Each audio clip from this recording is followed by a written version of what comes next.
All right. Thank you guys. Uh, Before I start trying to put this PowerPoint on, I just want to introduce myself and let my colleague introduce herself. My name's Christina Diaz-Pereira, and I'm one of the curators that works at the Smithsonian Folklife Festival. Um, that's the festival that happens on the mall once a year in the summertime, and we have different themes that we look at every year. I've been working for the organization for a surprisingly long amount of time. I believe I've been with the Smithsonian Folklife Festival like 17 years. So it's been great to see different things coming in and out. And I'm really excited to be able to connect with you guys and talk a little bit about how we do concept development for the festival. Sojin? Hi, everyone. My name is Sojin Kim, and like Christina, I'm also a curator at the Center for Folklife and Cultural Heritage. I work on festival programs as well as other research programmatic related um, activities here at the center. And I will say that that's all. That's all I'll say for now. We can dive more into things as we discuss and come up with specific examples. And yeah. Okay, so I'm gonna try to start this share right now. Um, Here we go. And I'm going to start the show.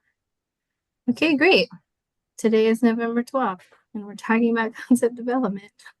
Um, so sorry, gonna open up my notes at the same time. So, um, what I want to say about the festival that we work on is, I mean, I just assume it's very different from other festivals where we have to change the focus every single year, and we work with different partners every single year. And I would say that's probably not common. Um, I would say that, uh, in the course of organizing our festivals, we partner with a lot of organizations and events around the country to develop concepts for programs. And then we create a large scale public event from that concept. So even though what our model of what we do might not look like what you do on the ground, because we're working with a lot of different organizations in different regions, I think we have a lot of great stories to be able to share with you guys.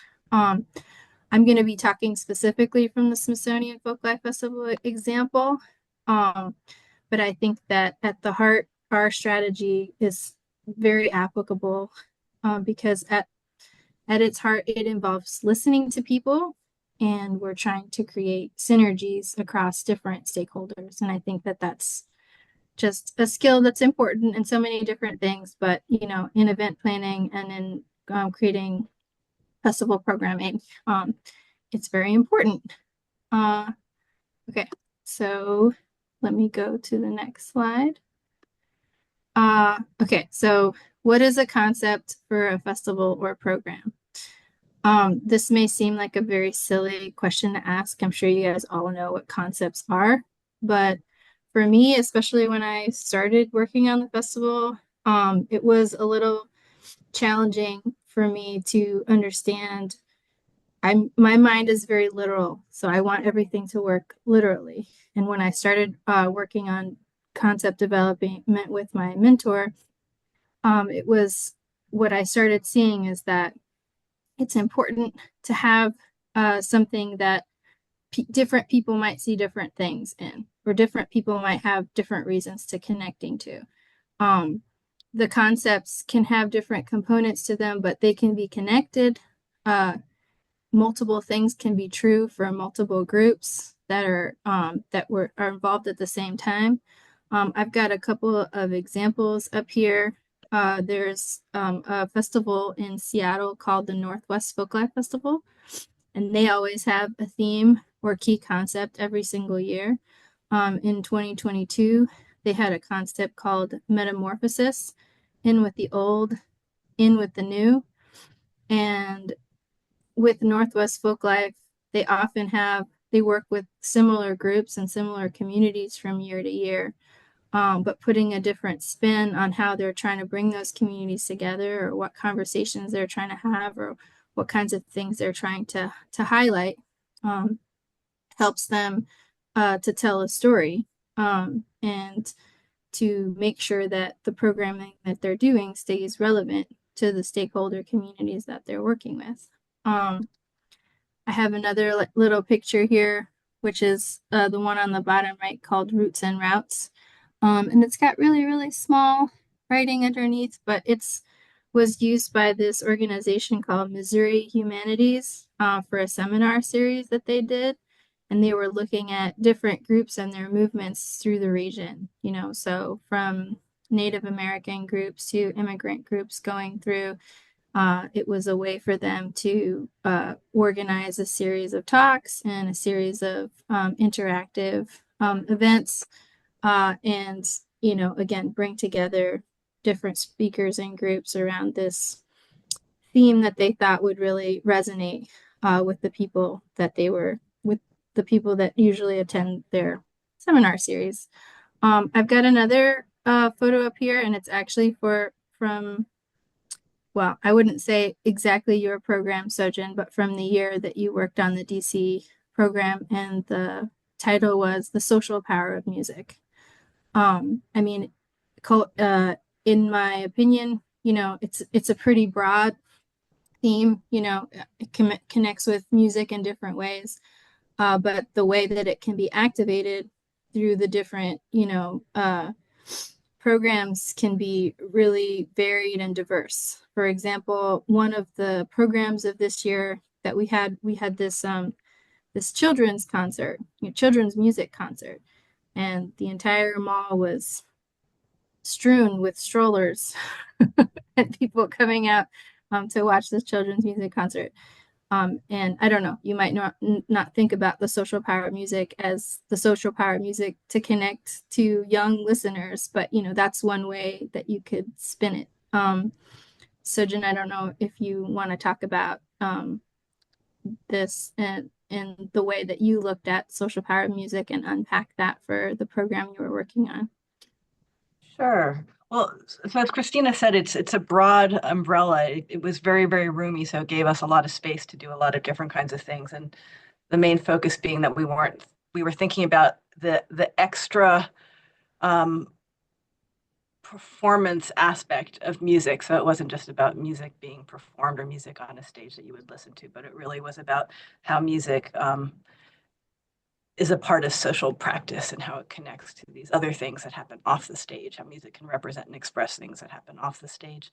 So the other thing important to know about this festival program is it happened in 2019, which was when there was a partial government shutdown with an end that wasn't quite in sight when we were in the process of trying to budget for this. And so we went from planning for a 10-day festival to ending up almost canceling the festival because we were so uncertain about funding. And so in the end, we basically did really 1.5 days of programming on the mall. And I had been working, Christina mentioned, on a program that was looked at really local music, that was going to focus on local music communities. And we were going to co-produce a bunch of stages with local area producers. In the end, what we did for a half day is we pivoted and decided that we would focus on the idea of music preservation and how people were preserving the music of their communities in many different ways through formal archives, and then also through the actual performance, through workshops, through different means that people were thinking about how do we preserve and keep our music alive, both again in institutional spaces, but also in our own communities. And we called it, what did we call it? The preservation pop-up, which we did for a half day on Saturday of the weekend we did this program. Thanks, Sojin. Hey, Christina, real fast. Yes. We had a request for you to go full screen if you're able to. Okay.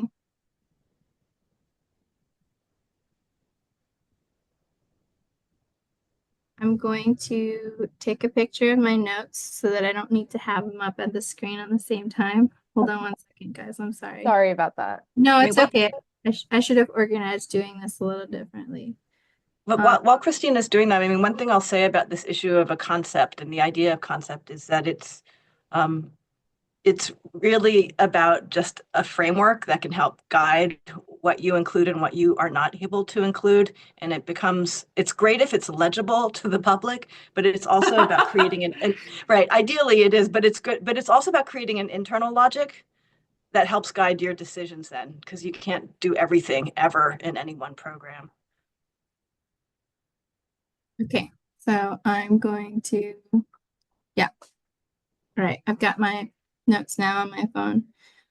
Thanks, Sojin. Yeah, I agree. It's what I want to say is it helps you define like what's inside and what's outside of your program, and it can be designed to give your visitors an idea of what they're going to see, and your artists and presenters like what you're looking to include. But yeah, but it can be designed so that many people can react or see themselves in different ways. I actually pulled out the sample concept statement from the Metamorphosis program that Northwest did. And we don't have to read over this whole thing, but it's like change is how we survive. And shifts are happening all around us. So I wanted to say something, for example, and this is in terms of I heard that people were interested too in children's activities and seeing how they could activate children's activities. So I just wanted to give an example. Like if I was looking at this and I knew this was a concept, and I wanted to bring, some interactive children's activities, it can go from any angle. You can do something that has to do with that's like literally caterpillar metamorphosis activities on a sheet of paper, or that talks about transformation, in some type of performance art or musical presentation. So again, it gives you a way to sort of like put something together for your presentations, but also the people that you're partnering with and working with, they can take that as a point of inspiration to see how they bring in an activity that connects with visitors around that. And maybe it's not even in a way that you foresaw when you created the concept or thought about the concept. But when you have it from the beginning, it can play out in a lot of different cool and creative ways. Okay, so I'm going to pass it to the next thing. Okay, so why build out a concept? I'm probably preaching to the choir. You guys don't need to be told that you need a concept, but I can talk about from our experience at the Smithsonian what it's been really good for. First of all, finding synergies with your partners. This can be sponsors. This can be artists that you want to work with. I think about it a little bit the way that people work on mission and vision statements for their organizations. It helps it gives those that you're working with and partnering with a sense of where you're going together, right? And if you properly involve stakeholders from the beginning in creating your concept, you potentially have more buy-in and support from those stakeholders. That can mean that maybe helping you get a volunteer turnout can become easier. Your efforts in getting the word out about your festival, if you have a stakeholder that has a lot of inroads with a certain community, that can, by involving them in the process in creating the concept from the beginning, then you've got a built-in community already ready to come out and support in different ways. It also, if you're in this position where you actually need to select artists and create a design, that's the situation that we're in for our festival.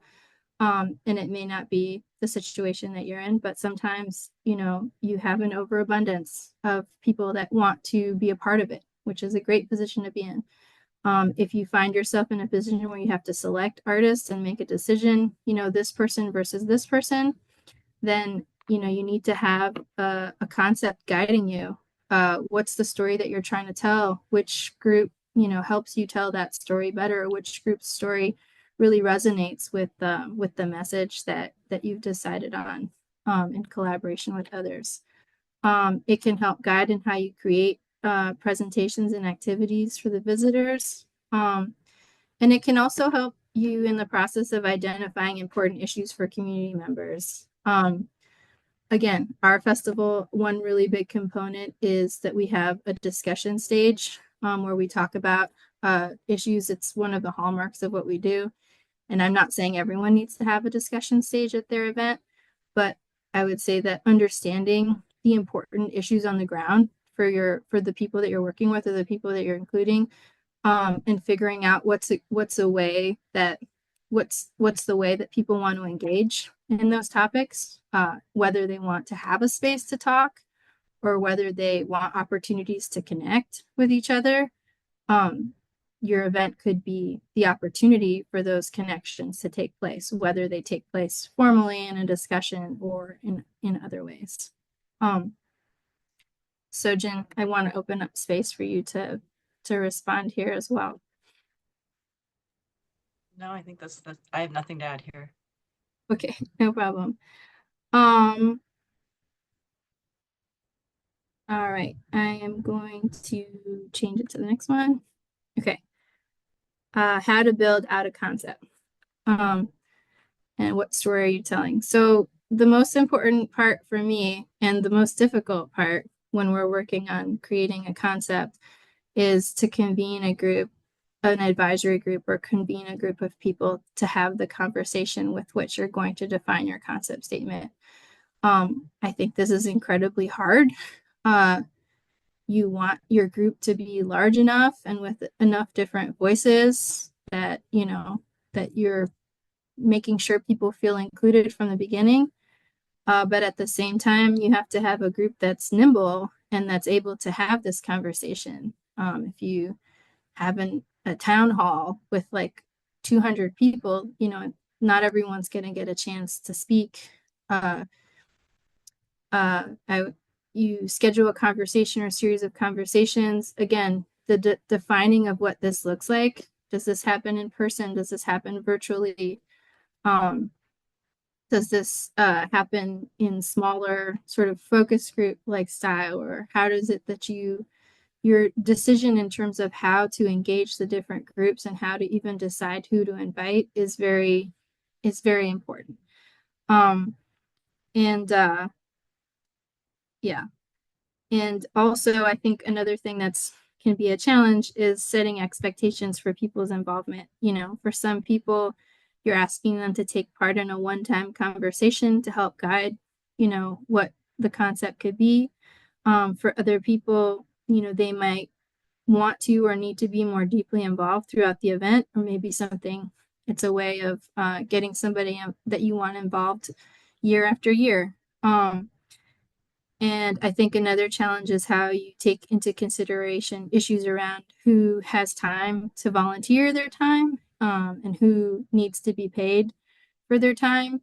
It's a very like unequal landscape. There are people in positions where, you know, being part of boards and, you know, being advisors, that's part of the career that they have, you know, and some other people that you want to connect with and other stakeholders you want to connect with, you know, they may be consultants and contractors trying to, you know, cobble together different and their you know, advice, you know, has value. And so how do you make sure that you're engaging people in an equitable way and allowing not just those who can volunteer their time to be part of this type of conversation. The other part that I think is important to say is that it's important that you come up with a written concept statement that then people can approve and kind of stand by and pass around. It's the easiest way to, you know, for in my case, like this is what my director needs to sign off on. You know, this is what the higher ups as well as the partners need to make sure we're all in agreement about language and things like that. But it's also when we start talking to other people we want to involve in the project or get into a different phase, even like artists, to have the concept statement ready to that's been approved and that has the right language. It's just really useful. And it doesn't have to be more than a paragraph, you know, or it could be a couple of pages. But again, I think, you know, you need to know like where you're starting from and that you're all on the same page and everyone's in agreement on this written concept statement. And then the last thing is I think it's important to be flexible in your implementation of it because, you know, as you're doing it, again, people can sort of interpret it and see it differently. Yeah. Sojin, do you have any examples of from like when you're working on concept statements about how the formalization of the concept statement helped you, you know, move the project forward? Well, it 100% helps move it forward because it gives you a certain kind of clarity and again, guidelines about where you're going to prioritize your attention as a group. I think that the last bullet about being flexible in implementation is really, really important because I think concept statements can be really broad as initially conceived and put to paper. And then as you begin to work on and really refine ideas and get more specific about what's going to go into a program, the statement can tighten or shift slightly. And I think it is really important to be flexible.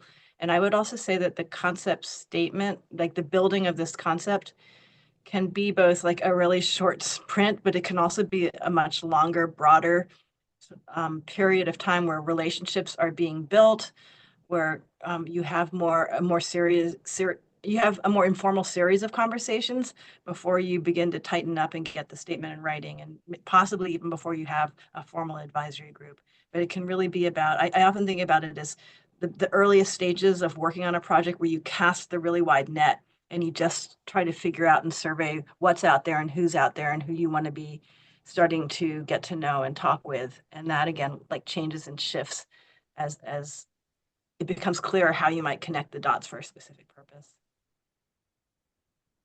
Thanks, Sojin. All right, so I put another sample concept statement here, and this was one for a program that I worked on on a regional community in Spain, Catalonia, that was coming. And I don't know if there's a lot here. There's a lot here that they wanted to make sure to that people understood. And also the reason I wanted to put this example here too, because it was to say that a title and a concept isn't necessarily the same thing, even though it's very closely linked. I mean, the title, you know, from a marketing perspective, it's the one that visitors see and that people see, and it's the one that the sponsors approve. But sometimes, I don't know. I mean, I would say here, Catalonia tradition and creativity from the Mediterranean. From our side, we thought this title was way too long. But but it held so many of the important things that they felt they wanted to emphasize the connection of their culture to the Mediterranean. They wanted to emphasize, you know, the connection to both longstanding traditions as well as the importance of creativity. They wanted to have all of that in the title. And these different themes that they identified were the ones that helped drive the different cultural expressions that they chose to represent the region.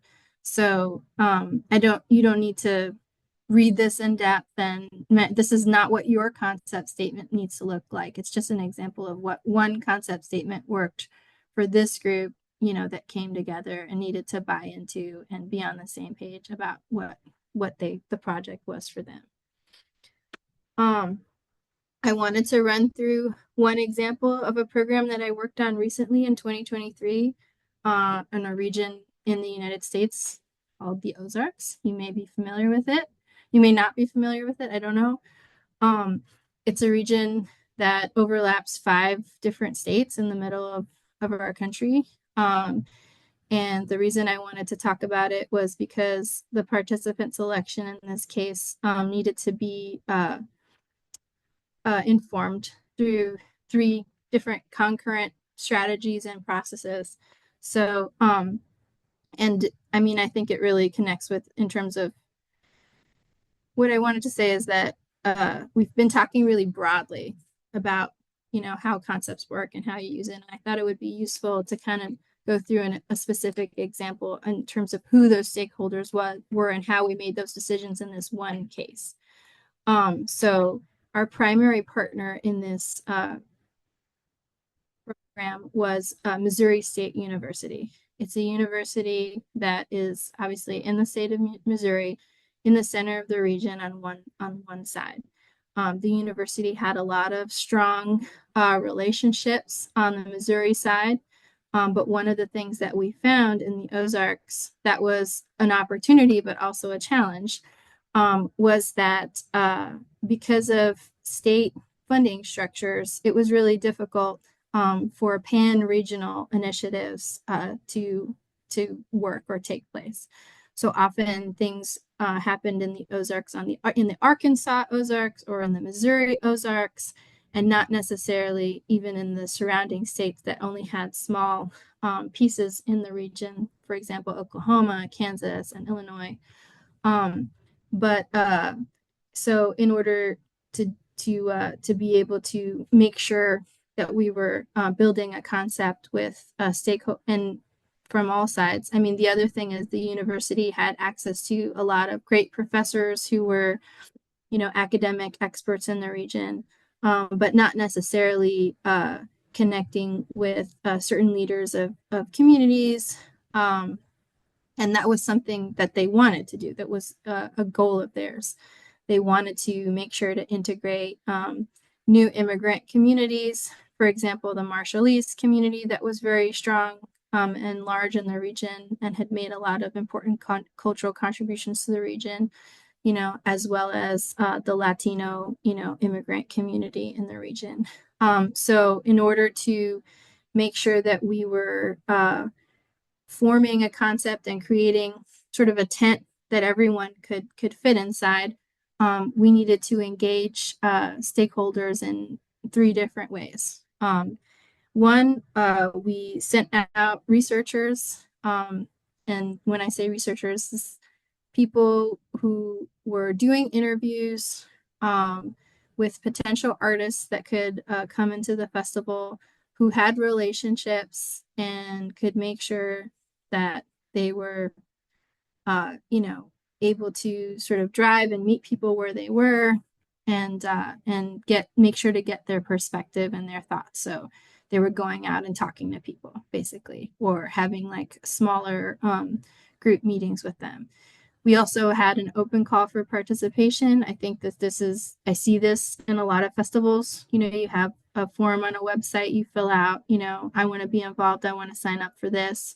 I think that that's a really great way to make sure that the people who traditionally are involved in those kinds of events can throw their hat in the ring and show that they're interested and available. And then the third thing that we did was we created these different advisory committees. So in the case of our festival, we do a lot with music and dance. We do a lot with food presentations, and in this case, also gardening. And then another category, we have a lot of artists and artisans and crafts people, makers of things. So we created a committee for each of these different genres, if you will, of presentations, and made sure to get people who worked in tourism, people who worked in folklore, researching in the area, working with people that do apprenticeships in the area, people that work in museums and different community engagement or social impact programs. We were just trying to make sure that we got different voices that could come together and make sure that we were including everybody's voices. And then we put all of these together in order to, in our case, make a selection of artists or participants for the festival. But in terms of working with the university, it was just, identifying and making sure that their goals were being met and including them in all the conversations, but also creating bridges between them and finding ways to integrate new voices into the conversation so that we could holistically represent, right, this entire region where people weren't normally working together across state lines. And then I wanted to just share a sample discussion stage schedule, because again, I don't think that everyone has to have a discussion stage at every festival that's run, but it just gives like an example of another piece of information that we uncovered in doing those conversations, which is trying to figure out which conversations that people really wanted to have, and what the community members like were interested in talking about. So these were some of the highlights and things, and these lists, we again, this group, this advisory group that you convene, it could be a group that comes together one time and helps to define a concept, and you use that to move forward. But it can also be a group that helps inform at different points in time. So for me, the group came together again when we were deciding which were the important discussions to have. So this list of discussions that we ended up programming, this is just one day on our stage, which is called the front porch. And again, that concept of even the name for where it should happen and what that it looked like, the font, that paint on the side of what looks like a wooden wall, all of those things were informed by the concept of the program. Helped define what something was called, helped define what we wanted it to look like, helped define what the conversations were. So yeah, I think it's applicable in terms of, oh, I wanted to give a counterexample, which is that I worked with this skateboarding community in the DC area, who were also interested in opening up conversations around gender and women and skateboarding, and creating safe spaces for women in the skateboarding community. But for them, it was really important that those conversations not take place on stages and not be with an audience, but they wanted to create more intimate conversations where different groups could come together and they could have an opportunity to share stories and share. And again, that group came together and decided, these were the needs. This is what people wanted. This is what people wanted to talk about, and then created a format of exchange that worked for them and that worked for the event that they were creating. Which was a skateboard watch party event that happened in Washington, D.C. during the Olympics. So, Sojin, do you have other examples? This is the end of my examples, by the way, but other examples of how like a concept, helped with a particular product or piece that maybe is not as obvious, or can help, like running through an example that can help land again how a concept works for this. I think this is a good example, and I think maybe what I'd rather save the time for is to maybe for Q&A and to share examples from others, because I'm imagining that other people have some interesting examples that we could talk about and explore. Okay, I think I mean, the only thing I'll say is that, we have this always part of the site is naming things, right? Like you said, we have the discussion stage, we have a foodways demonstration area, we have performance stages, we have workshop areas. And the way in which the concept also sort of expands out across the whole site is in the way that we name these stages, and then the way that these show up on a map. And so having that concept then suggests the ways in which we can think about the naming of things. Much like if you did an exhibition, the way that you would have different sections of an exhibition and you would title them things that also sort of spun off and expanded or reinforced ideas from the general concept or the exhibition title. I think the other thing is that, in fact, concept and the way that you break things down, I mean, I know that you all know this because you're all practitioners, you're all working in this space, but, sometimes it's also about, Christina talked about this very, this multifaceted way in which outreach was done and to engage people and to bring ideas and participants into the program. Other times, sometimes we have a little bit less control about what we can do. And for instance, when we work with partners who have a very strong sense of who they want their participants to be. And so we will be kind of given a slate of things that we know we must include, and then we're given some room to add things to it. And then I feel like when we're dealing with concept, it becomes more an issue of like, again, like creating an internal logic and finding creative ways to connect the dots so that it can feel like you have a coherent idea and a program, even though some of it did not come to be organically, but rather was sort of given to you to make something of. Yeah, one of the things I was interested too in mentioning in terms of the way that the Northwest Folklife Festival does things is that every time they have a focus, and they create an advisory group, like they had a youth focus one year, which we have a youth focus this year, but they created an advisory group, and then even though they changed their theme and the focus the next year, that advisory group helped to spin off things that became like permanent fixtures, right, at that festival, or they tried new concepts.